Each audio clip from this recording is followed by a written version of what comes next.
नमस्कार दोस्तों, मैं अनुराग आप सभी का स्वागत करता हूं।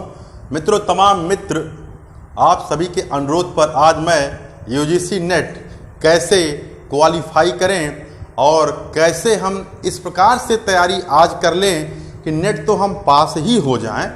जब नेट हम पास हो जाएंगे तो जो हमारी योग्यता हो जाएगी असिस्टेंट प्रोफेसर का एग्जाम देने का, तो वह भी परीक्षा जब हम भविष्य में देंगे उसको भी अच्छे से क्रैक कर जाएं।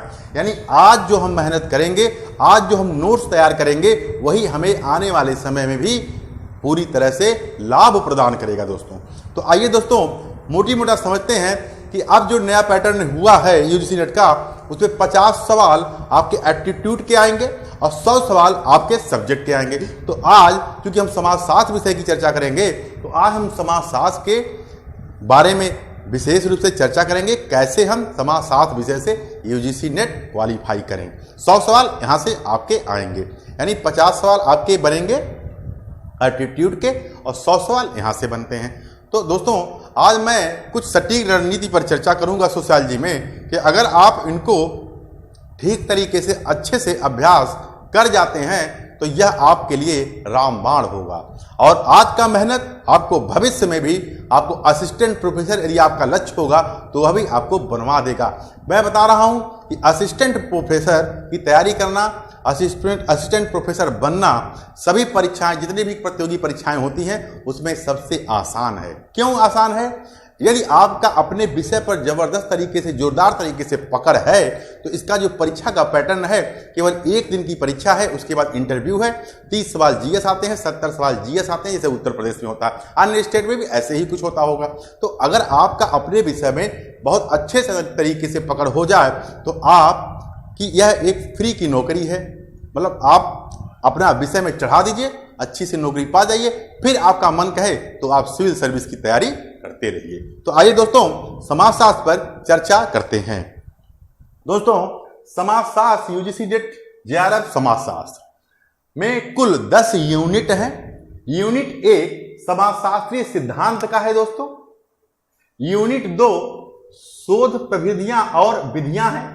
यूनिट 3 मौलिक अवधारणा यानी संस्था, बेसिक कंसेप्ट इंस्टीट्यूशन, वो है। यूनिट 4 ग्रामीण एवं नगरीय रूपांतरण है, यानी ग्रामीण समाजशास्त्र की बात हो रही है। यूनिट 5 राज्य, राजनीति और विकास की चर्चा हो रही है दोस्तों। यूनिट 6 अर्थव्यवस्था एवं समाज। यूनिट 7 पर्यावरण एवं समाज। यूनिट 8 परिवार, विवाह, नातेदारी। यूनिट 9 विज्ञान, प्रौद्योगिकी एवं समाज। यूनिट 10 संस्कृति और सांस्कृतिक रूपांतरण। तो मेरे दोस्तों, यह है कुल 10 यूनिट में है। अब हमारा यह टारगेट होना चाहिए कि हम किस सटीक रणनीति के साथ यहाँ तैयारी करें, कि किस टॉपिक पर अधिक मेहनत करें, कहाँ पर कम मेहनत करें, कैसे करें, इन सब बातों पर आइए परिचर्चा करते हैं दोस्तों। तो दोस्तों, यूनिट 1 अगर आपने अच्छे से तैयार कर लिया, नोट्स बना के तैयार कर लिया, अच्छे से अच्छी पुस्तकों का अध्ययन कर लिया, साथ में आए हुए सवालों को अच्छे से अभ्यास कर लिया, तो यूनिट 1 जो है आपका दोस्तों, इसको मैंने थोड़ा स्पेशल इसका डिटेल लिख दिया है। बाकी का डिटेल आप अपने जो आपके पास सिलेबस होगा उसमें देख लीजिएगा। जो यूनिट 2 से लेकर 10 तक का मैंने केवल उसका मेन लिखा है, उसके अंदर जो टॉपिक हैं वह आप अपने सिलेबस में देखिएगा। तो यूनिट 1 के बारे में मैं पहले बात कर रहा हूं। यूनिट 1 समाजशास्त्रीय सिद्धांत है दोस्तों। इसको आपको अच्छे से कुछ महत्वपूर्ण पुस्तकों से आपको पढ़ना है और साथ ही साथ इनको इस तरह से पढ़ना है कि आपका एक नोट्स भी तैयार हो जाए, आए हुए सवालों को हल भी करना है। तो आप ध्यान दीजिए। तो यूनिट 1 में शास्त्रीय समाजशास्त्र परंपराएं हैं, यानी क्लासिकल थिंकर हैं। तो क्लासिकल थिंकर में इमाइल दुर्खिम साहब को पढ़ना है, मैक्स वेबर को पढ़ना है और कार्ल मार्क्स को पढ़ना है। देखिए, यहाँ स्पेंसर क्लासिकल थिंकर में और कोंत की चर्चा नहीं की गई है, लेकिन मोटी मोटा जब आप पुस्तक पढ़ेंगे तो उनको भी देख लीजिएगा, जानना चाहिए। लेकिन इन 3 थिंकरों पर, क्लासिकल थिंकर पर आपका विशेष पकड़ होना चाहिए। Emile Durkheim, Max Weber, Karl Marx, इन पर आपका विशेष पकड़ होना चाहिए। अब आते हैं दोस्तों, दूसरा है यूनिट 1 में ही दूसरा है संरचना प्रकार्यवाद एवं संरचनावाद। तो संरचना प्रकार्यवाद में आपको दोस्तों देखिए, जब मानव शास्त्र के अध्ययन के रूप में देखेंगे इसको संरचना प्रकार्यवाद के रूप में, तो मैलिनोव्स्की और रेडक्लिफ ब्राउन को आपको अच्छे से तैयार कर जाना है। और समाजशास्त्र के क्षेत्र में जब संरचना प्रकार्यवाद को देखेंगे तो पार्सन्स और मर्टन को आपको दोस्तों अच्छे से तैयार कर जाना है। उसके बाद संरचनावाद में दोस्तों लेवी स्ट्रास को भी आपको अच्छे से तैयार करना, इसमें किसी को छोड़ना नहीं है, सबको अच्छे से आपको तैयार करना है। अगर आप इन चीजों को अच्छे से तैयार करते हैं दोस्तों तो यह आपके लिए लाभप्रद होगा। फिर आते हैं व्याख्यात्मक एवं निर्वचनात्मक परंपराएं, जिसमें मीड है, मैनहीम है, सुर्ज है, गारफिंकल है, गॉफमैन है, क्लिफोर्ड गिड्ज हैं। इनको भी आपको अच्छे से पढ़ना है, क्या इनका सिद्धांत था, क्या इनकी पुस्तकें थी, उनको आपको अच्छे से तैयार करना है। फिर पोस्ट मॉडर्न थियरी में आइए दोस्तों, उत्तर आधुनिकतावाद, उत्तर संरचनावाद, उत्तर उपनिवेशवाद में Edward Said, Pierre Bourdieu, Michel Foucault, Habermas, Anthony Giddens, Manuel Castells. भारतीय चिंतक में आइए, महात्मा गांधी, अंबेडकर, राधा कमल मुखर्जी, घुरिये, श्रीनिवास, इरावती कर्वे। दोस्तों मैं आप लोगों से कहना चाहूंगा, शास्त्रीय समाजशास्त्रीय परंपराएं, अगर आपके पास थिंकर की कोई पुस्तक हो तो वहां से आपको Emmanuel Durkheim, Max Weber, Karl Marx को पढ़ लीजिए। जैसे मैं इस पुस्तक को क्लासिकल थिंकर में, जैसे Kant, Marx, Spencer, Durkheim, Simmel, Weber, प्रमुख समाजशास्त्री विचारक करके एस.एल. दोषी, पी.सी. जैन की आती है। प्रमुख समाजशास्त्री विचारक एस.एल. दोषी और पी.सी. जैन, यानी प्रमुख समाजशास्त्री विचारक यानी एस.एल. दोषी और पी.सी. जैन को आपको लिखना है यहाँ पे। इसके लिए प्रमुख समाजशास्त्री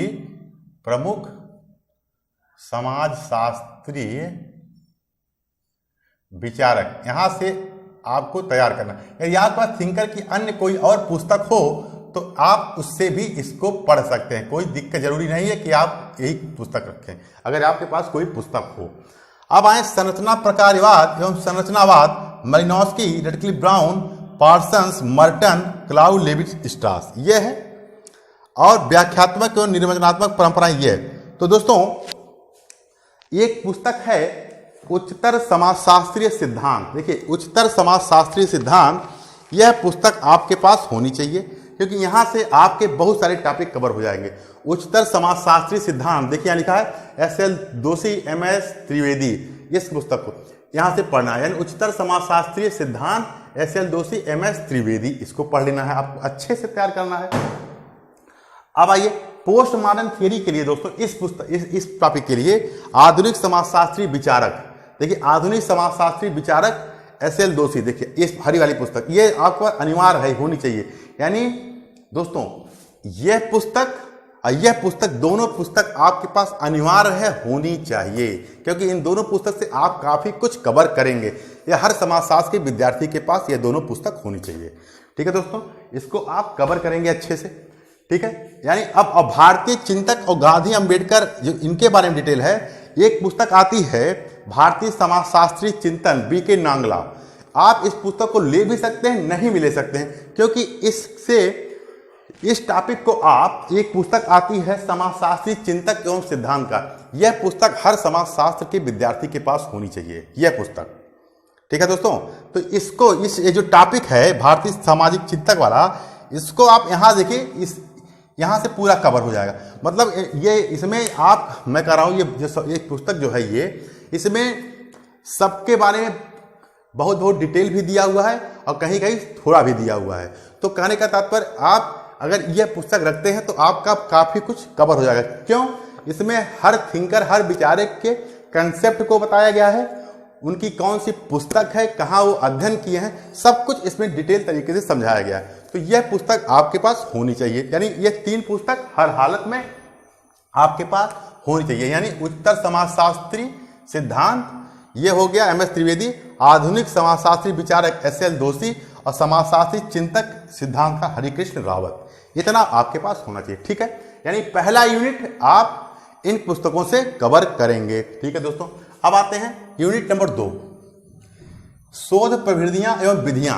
देखिए शोध प्रविधियां एवं विधियां, इनको आप हरिकृष्ण रावत की सामाजिक शोध की विधियां एक पुस्तक है दोस्तों, यह पुस्तक आप ध्यान दीजिए, यह पुस्तक यह भी रख लीजिए, बहुत ही शानदार है। अगर इस पुस्तक की सबसे अच्छी क्वालिटी क्या है, इसमें आपको टीचर की जरूरत नहीं है, इसमें इतना अच्छे तरीके से समझाया गया है कि आप उसको खुद समझ सकते हैं, खुद नोट्स तैयार कर सकते हैं। यह पुस्तक तो यूनिट 2 को आप इस पुस्तक से तैयार कर लीजिए।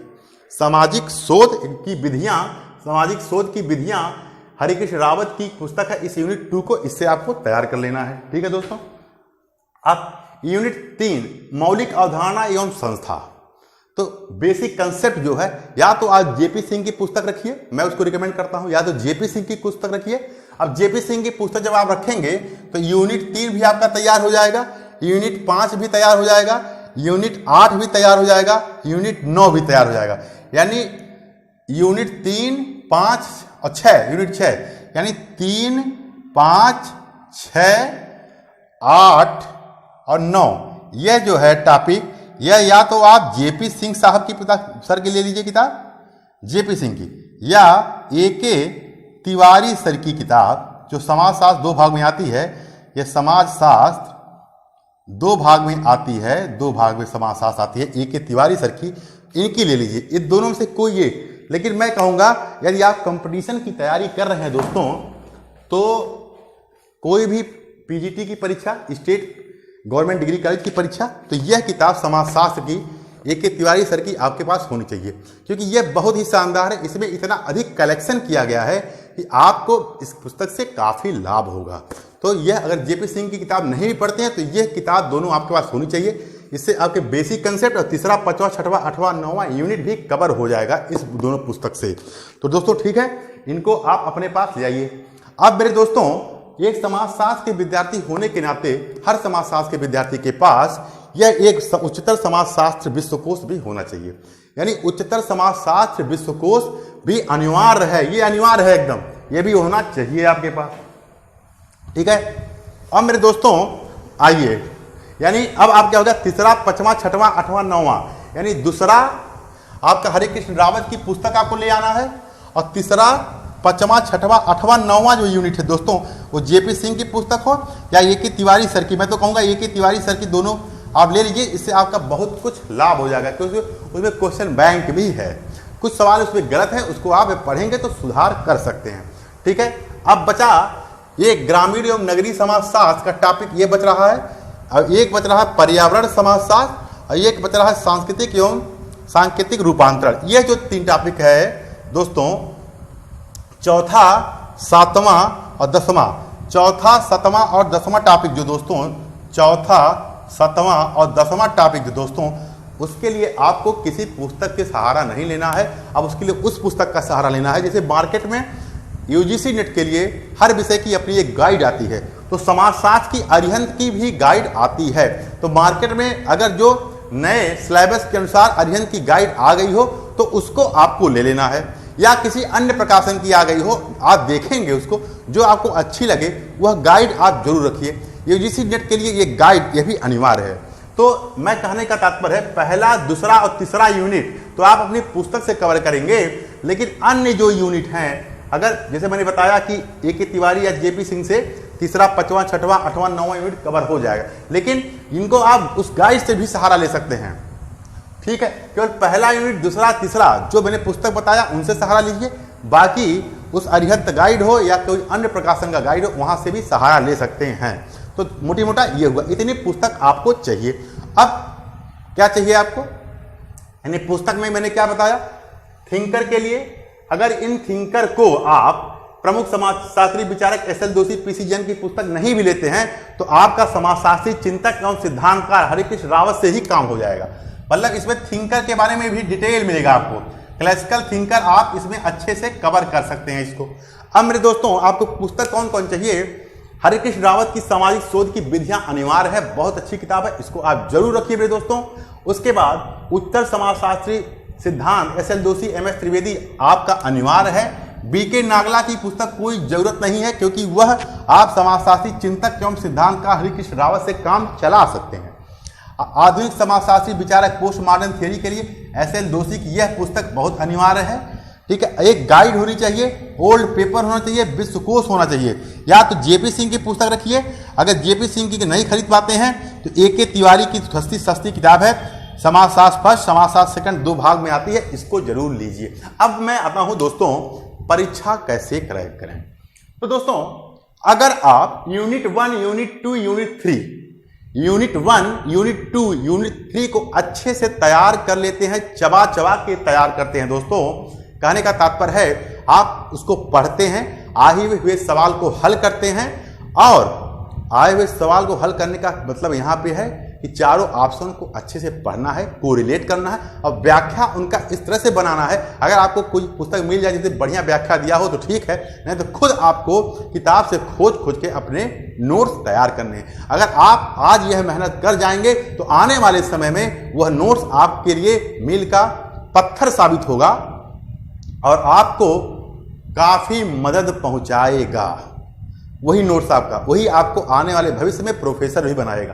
तो अब करना क्या है, तो सबसे पहले 4 बातों को ध्यान दीजिए। पहला बात, जितने थिंकर हैं, जितने विचारक हैं, चाहे यूनिट 1 हो, यूनिट 2 हो, यूनिट 3 हो, चाहे रिसर्च मेथोडोलॉजी पढ़ रहे हैं आप। अब जैसे देखिए रिसर्च मेथोडोलॉजी में कई पुस्तकें ऐसी हैं जो लगती हैं सेम हैं, तो वहां कंफ्यूजन होता है। जैसे एक पुस्तक है, मुझे ध्यान नहीं आ रहा अभी, उसमें इन, उसके बाद रिसर्च मेथोडोलॉजी है, ऑफ मेथोडोलॉजी है, तो वहाँ इन और आप का कंफ्यूजन कर देता है। तो ऐसे में आपको इनको भी ध्यान देना है।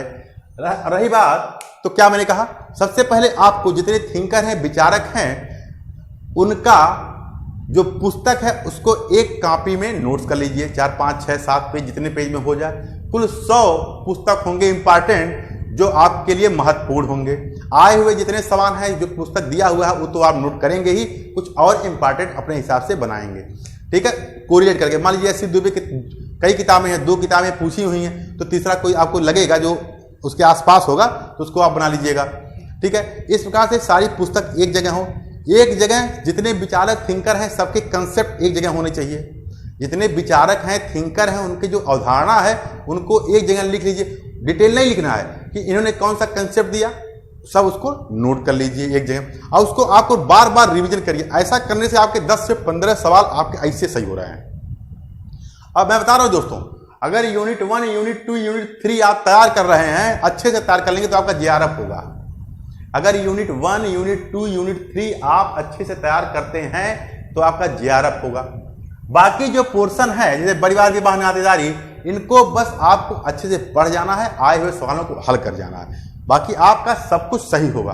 तो दोस्तों क्या है, सबसे पहले मैंने क्या कहा, कंसेप्ट और पुस्तक को एक जगह लिख लेना है। उसके बाद आए हुए सवाल जो 2012 से लेकर अब तक के, और पुराना पेपर मिल जाए तो और ठीक है, लेकिन कहने का मतलब है 2012 से अब तक के सारे पेपर को आपको अपने पास रखना है, उन पे बार बार प्रैक्टिस करना है। डेली कम से कम 3 घंटे आपको क्वेश्चन हल करने हैं। जहां तनिक भी कंफ्यूजन हो, आप व्याख्या पढ़ने में दिक्कत हो, उसका कोरिलेट नहीं कर पा रहे हैं, तुरंत आप पुस्तक का सहारा लीजिए, वहां से तुरंत उसको नोट्स में लिख लीजिए कि यह इंपॉर्टेंट है। तो ऐसे क्या होगा, आपका अपना तैयार होता चला जाएगा, ठीक है। तो मैंने क्या कहा कि आपको ओल्ड पेपर पे खूब प्रैक्टिस करना है, यानी 3 घंटा तो कम से कम आपको सवाल बनाना है, अधिक से अधिक प्रैक्टिस करना है। 3 घंटा, 2 घंटा, 2.5 घंटा आपको कंसेप्ट पढ़ना है। अब जैसे यानी एक बैठे, जैसे आज आप बैठे तो सोच लीजिए कि आज हमको क्लैसिकल थिंकर खत्म करना, जो सिलेबस में दिया हुआ है। सिलेबस तो आपके पास होना अनिवार्य है, तो उसको Emile Durkheim, Max Weber, Karl Marx, इनको अच्छे से, इनके कौन से कंसेप्ट हैं, क्या उन्होंने इस कंसेप्ट में कहा है, इनकी कौन सी पुस्तक है, उनके बारे में थोड़ा सा, इतना ही आपको तैयार करना। अगर इस प्रकार से आप तैयार करते हैं तो आप टुकड़ों टुकड़ों में तैयारी करिए। तो आज सोचा कि आज मैं इनको तैयार कर लूं, फिर यूनिट 1 में इस टॉपिक को, जैसे बड़ा टॉपिक है, जैसे जब मैलिनस्की पढ़िए तो रेडक्लिफ ब्राउन को भी पढ़िए साथ साथ, यानी मैलिनस्की जब तैयार कर रहे हैं तो रेडक्लिफ ब्राउन को भी तैयार करिए, यानी मैलिनस्की जब तैयार कर रहे हैं तो रेडक्लिफ ब्राउन को तैयार करिए, और जब पार्सल्स पढ़ रहे हैं तो मटन और पार्सल्स मटन को एक साथ तैयार करिए। तो ऐसे क्या होगा, आपके दिमाग में बनेगा और आपका आने वाले समय में के लिए भी अच्छे से तैयारी रहेगी। फिर क्लाउड लेवी स्ट्रास को भी अच्छे से पढ़िए। इसी प्रकार जब इस तीसरे टॉपिक को कर रहे हैं तो जैसे मीट को पढ़ा, मैनहीम को पढ़ा, अब यहाँ देखिए सूर्य गारफिंकल और गॉफमैन को एक साथ पढ़ लीजिए, क्लिफर्ड गिब्स को पढ़िए। तो कहने का तात्पर्य इसको रखिए कि आप दिन भर में, एक पूरे दिन भर में व्याख्यात्मक और नियोजनात्मक परंपराएं जो हैं इनको पूरे दिन में कवर करना है। बाकी हमें क्वेश्चन हल करना, यानी आए हुए सवालों को अगर आप बार बार प्रैक्टिस करते हैं, जैसे कभी कभी क्या होता है दोस्तों, जैसे होता नहीं कि कहते हैं कि पुराना पेपर रिपीट नहीं किया, लेकिन नहीं, पुराना पेपर रिपीट खूब करता है, बस आपको पकड़ने की जरूरत है। देखिए क्या होगा, कभी ऐसा रहेगा कि वही सवाल 2017 में दिया होगा तो वहां ऑप्शन में जो 4 ऑप्शन दिए रहेंगे उत्तर तो एक सही रहेगा वहां भी, तो वो उत्तर जो सही रहेगा थोड़ा घुमा के उसको यहां रखेगा, बाकी 3 ऑप्शन वहां जो है वो चेंज कर देगा, दूसरा कुछ कर देगा। तो इन सब चीजों को भी आपको ध्यान देना है। यानी मैं बार बार कह रहा हूं कि आप जितने भी थिंकर हो, विचारक हो, उनके कंसेप्ट, उनकी पुस्तक, इस पर आपका जोरदार पकड़ हो और उस कंसेप्ट में वो क्या कहें। जैसे जब मैं मेरे दोस्तों, जब आप क्लासिकल थिंकर का क्वेश्चन हल करेंगे या पढ़ेंगे तो यहां आपको बहुत दिक्कत नहीं आने वाली है। यहाँ के इनके जो सिद्धांत हैं वो आप पकड़ लेंगे अच्छे से, 1-2 बार तैयारी करेंगे। समस्या आती है मेरे दोस्तों जब मालिनोव्स्की और ब्राउन का क्वेश्चन तुलना कराता है, या जब यहाँ सूर्य गारफिंकल गॉफमैन इस तरह से सवाल आते हैं, प्रघटना शास्त्र में कई लोगों का विचार देता है ऑप्शन में वहां, तो आपको इन पर काफी फोकस करना। इसलिए मैं बार बार कह रहा हूं कि यूनिट 1 को आपको खूब परिश्रम करना, अधिक से अधिक मेहनत करना यूनिट 1 पे। यूनिट 2 पे भी आप रगड़ के तैयारी करेंगे। यूनिट 2 अगर उसी पुस्तक का आए हुए सवालों को, क्योंकि यहां से सारे सवाल लगभग रिपीट टाइप के रहेंगे, तो आप पकड़ लेंगे। यानी यूनिट 1, यूनिट 2, अब बेसिक कंसेप्ट तो भाई एक समाजशास्त्री विद्यार्थी को, समाजशास्त्र के विद्यार्थी को अच्छे से आना चाहिए।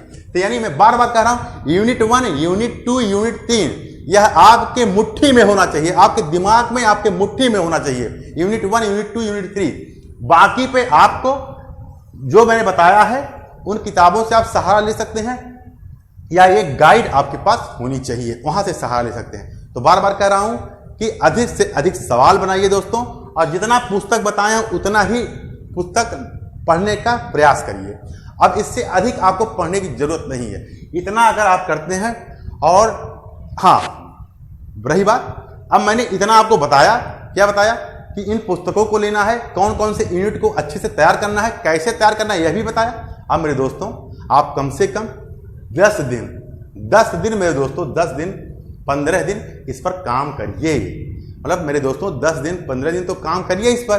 अब उसके बाद अगर आपको कोई दिक्कत महसूस हो तो मेरे दोस्तों फिर मेरे मैसेंजर में आप मैसेज करिएगा, मैं उसको देखूंगा और फिर आपको फिर एक नया वीडियो बनाऊंगा। आज ये एक बेसिक इंट्रोडक्शन था, लेकिन जैसे मैंने तैयारी किया था, जिन जिन पुस्तकों पर मेरी पकड़ है वो यही है। जैसे उत्तर समाजशास्त्री सिद्धांत SL जोशी, MS त्रिवेदी, इस पर मैंने जबरदस्त मेहनत किया है और इस किताब को मैंने कई बार पढ़ा है। अब मैं नई किताब ले आया हूं।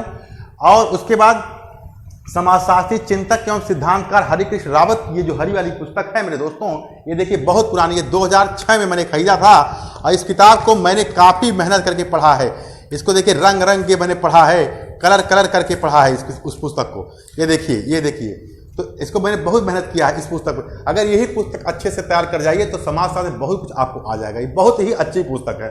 तो मैंने मेरे दोस्तों, प्यारे मित्रों, मैं बता रहा हूं कि समाजशास्त्री चिंतक क्यों इस पुस्तक को ले लेना है और एक गाइड आपको रखना है और पुराने पेपर रखना है। इन सब पर आप प्रयास करिए दोस्तों। फिर मैं आप लोगों से अगले वीडियो में मिलूंगा जब आप लोगों को ऐसा लगेगा। लेकिन पहले जितना बता दिया गया है उस पर काम करिए। एक बार फिर इन पुस्तकों को आप ले आइए।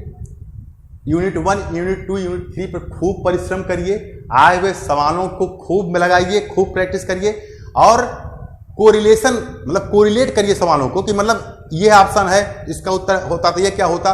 तो मतलब जैसे एक सवाल दिया, चारों ऑप्शन को पकड़िए। अगर वहां पे मान लीजिए कोई सवाल दिया, वहां समिति लिखा है, समुदाय लिखा है, संस्था लिखा है, तो तुरंत के तुरंत समिति के बारे में थोड़ा पढ़ लीजिए। समुदाय, मतलब एक क्वेश्चन को कम से कम 20-25 मिनट दीजिए जब आप घर पे तैयारी कर रहे हैं। मतलब समझे। इस प्रकार से अगर आप पढ़ेंगे और एक दो किताबों को ऐसा बना लीजिए, उस पर खूब परिश्रम कर जाइए।